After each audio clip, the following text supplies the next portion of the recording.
and Ma Green would check all the rooms to make sure that the dorm rooms were empty. I cut chapel one time, my senior year, to finish that darn thesis, and don't you know I got caught. Sunday they had quiet hour for a couple of hours in the afternoon. If you didn't want to study, that was your business. But don't turn on the radio, no conversation, no coming out in the halls, hanging out. You stay in your room and be quiet. And it taught me to be quiet. I arrived at Prairie View September 10th, 1932. I wanted to play football, so that was one of the things that forced me to study if I didn't want to. In 4 years of college football, I played in every game except the first game in my freshman year. And I played football through the 1935-1936 football season. My last game was New Year's Day in 1936 in Buffalo Stadium in Houston, Texas. Coach Wright coached the football team, and my football career at Prairie View was very short because of injuries. The stadiums were always full for the football games because we had good football teams. And remember, this was prior to integration, so some of the best football players came to Prairie View. And we won championships. That was really a good outing for all of us. We always went to the ball games. Oh, the biggest game, of course, was known as Negro Day at the Fair, which was always, I think, the second week of October.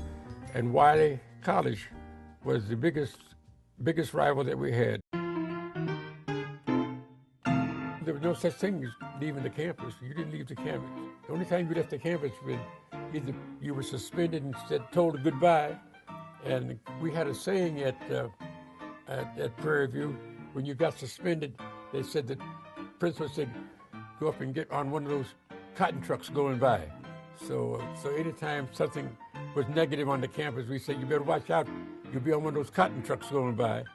But no, we didn't go to Prairie View, go to Houston or Hempstead or Waller. We stayed at Prairie View the entire time. Now, we did leave to go to the football game in October.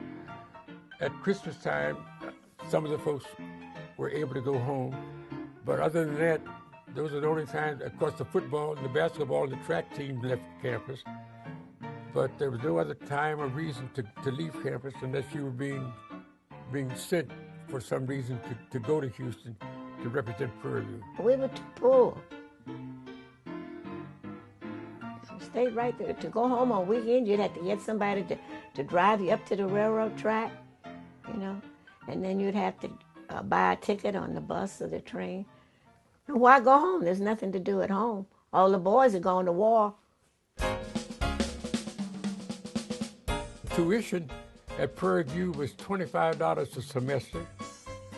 Room and board the first year was $18 a month. You got and laundry. You got room, board, and laundry for $18 a month. Beginning the second year, which would be $33, it reduced itself to $16 a month. So $16 a month, you got room, board, and laundry, and you couldn't ask for it anywhere. Here you had all your clothes washed and ironed, and you went down to pick them up, and 3 full meals a day, and it was a joy.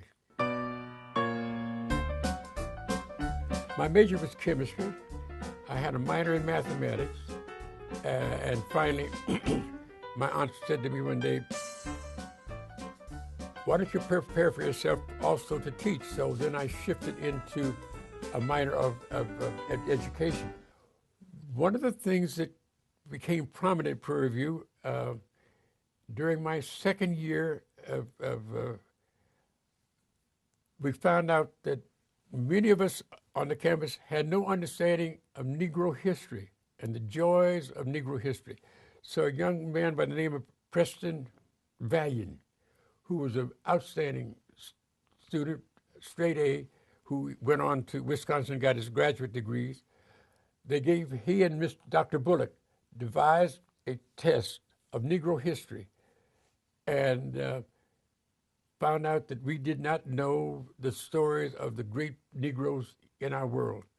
So they then developed, beginning the next semester, that every student had to take, before he could graduate, a course in Negro history.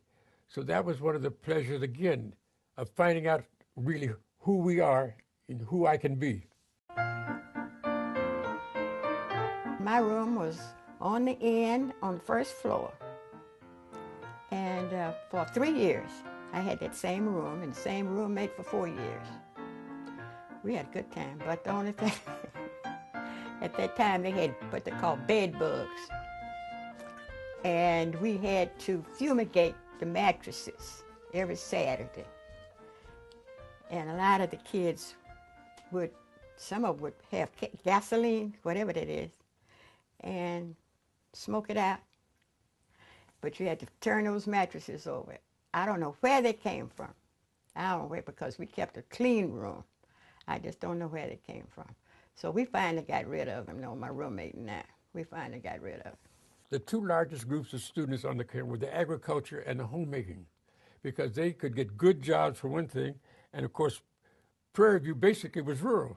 It's the world around us basically was rural, and most of the students who came to Prairie View were rural oriented. So those are the two largest groups, and then after that, teacher education would have been the third group. I majored in home economics, and one of the requirements was to cook a meal from scratch, and you made out your menu, and the instructor, who was Miss May. I think one of the buildings is named for her. I think Miss May, the home economics building, I think is named for Miss May. Well, she was my teacher, and we had to kill a chicken. Of course, being from the city, I didn't know anything about killing a chicken. I said, "Oh golly, I can kill this chicken." And so one of my friends, Lillian Tyler, said, "Arthuryne, I'll do it for you. I'll go behind the house, and I'll kill the chicken for you and bring it." That's what she did. So she killed the chicken for me. We had to, scald the chicken and pick the feathers and all of that. And my menu was cabbage and cornbread and chicken and potatoes. And I had to prepare it within 30 minutes. I had to set the table correctly. And you got a grade for this? Got an A? Yes.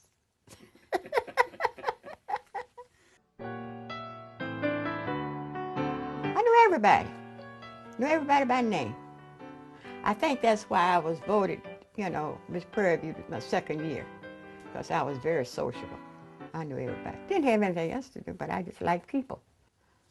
Oh, it was an honor, homecoming and football team. You had to be in a parade on the campus.